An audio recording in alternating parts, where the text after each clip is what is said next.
On the 29th of April 1868, the United States government signed the Treaty of Fort Laramie with several leaders of the Sioux tribes of the Great Plains. By November, many of the older leaders of the Sioux, like Red Cloud, had agreed to its terms and went to live on federal-run reservations. One young leader was militant in his resistance, though. 8 years later, Sitting Bull would win the most famous Sioux victory over the U.S. How did this young member of the Hunkpapa tribe go from local tribal leader to the victor of the Battle of the Little Bighorn?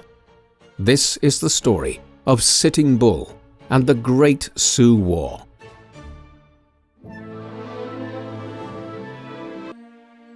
The man known to history as Sitting Bull was born sometime between 1831 and 1837 in many caches, a collection of Native American storage pits located in Dakota. He was born into a noble family of the Hunkpapa, a sub-tribe of the Lakota people.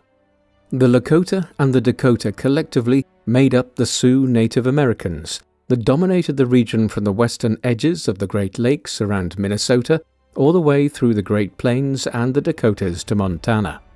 Sitting Bull had several names during his life.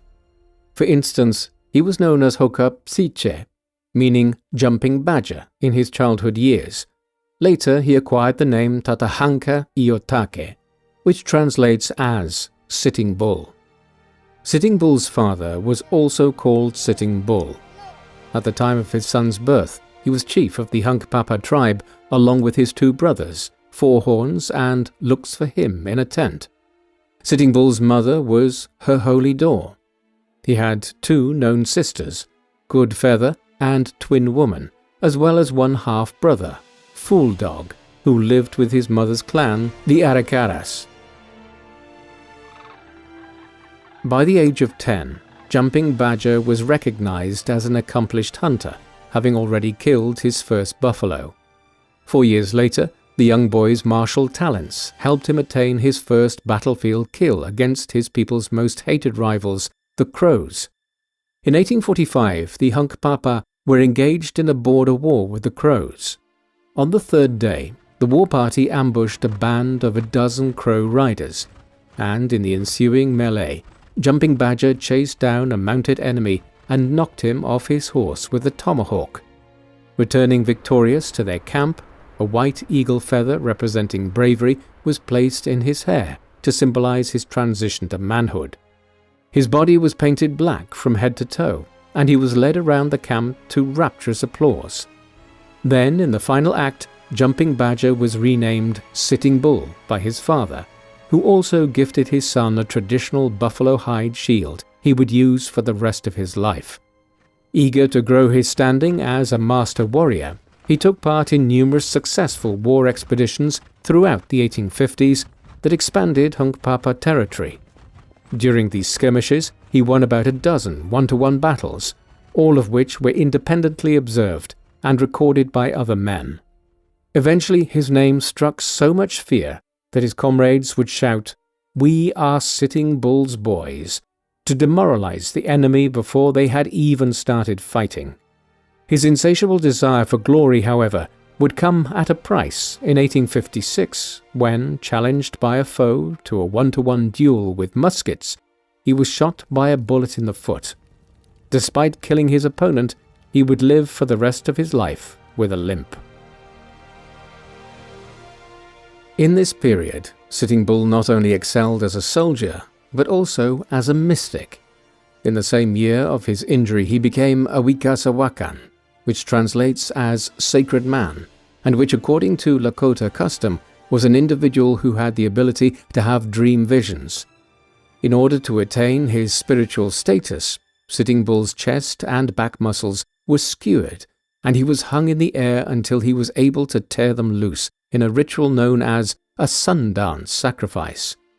The following year, after being recognized as a man that exemplified the Lakota virtues of bravery and wisdom, he was made war chief of the Hunkpapa tribe in a ceremony that took place at the mouth of the Grand River near his birthplace. As part of the tribal rites, Sitting Bull smoked a pipe made from porcupine quills and duck feathers and drank a cup containing water and sweet grass, before being presented with a cane that symbolized long life. Sitting Bull's father was killed around this time, in 1859, while fighting against the hated Crows. Having seen his father's dead corpse, the furious Sitting Bull chased the culprit down and killed him to exact revenge.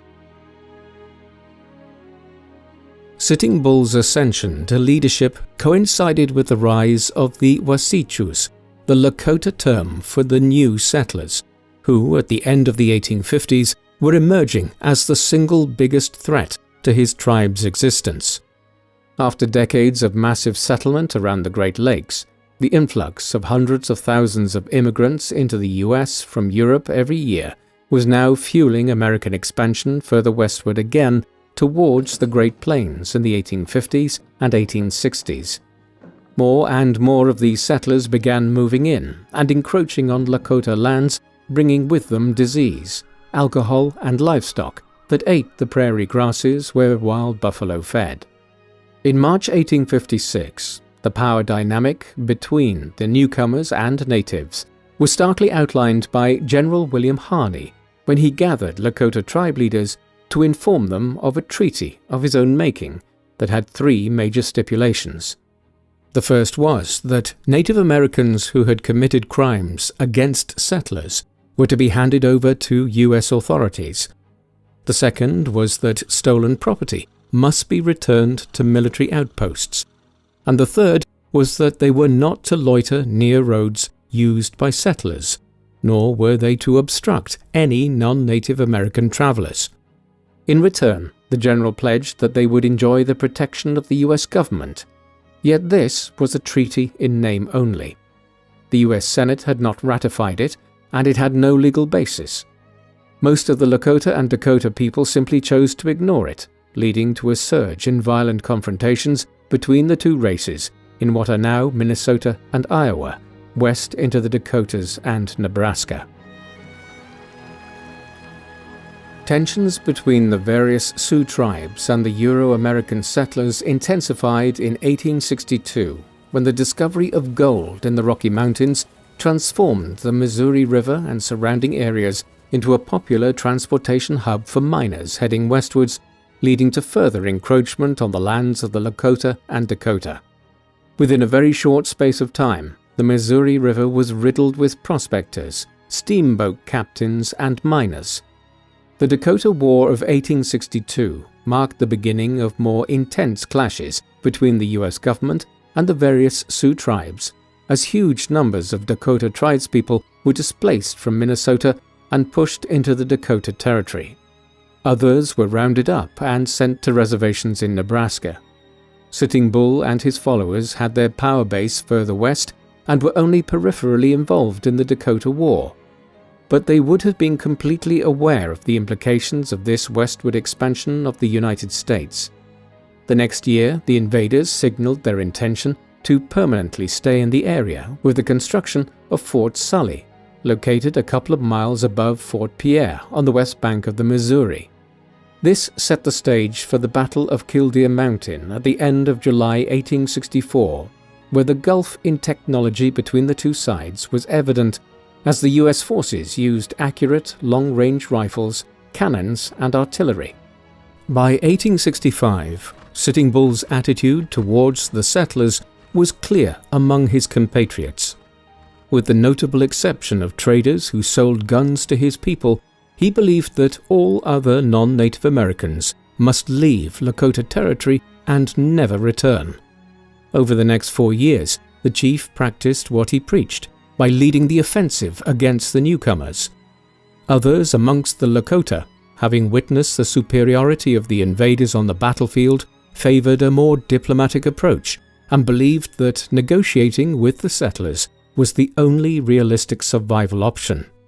This difference in opinion caused fractures within the Lakota, best exemplified by Sitting Bull's multiple raids on the military stronghold of Fort Rice in the spring of 1865. As more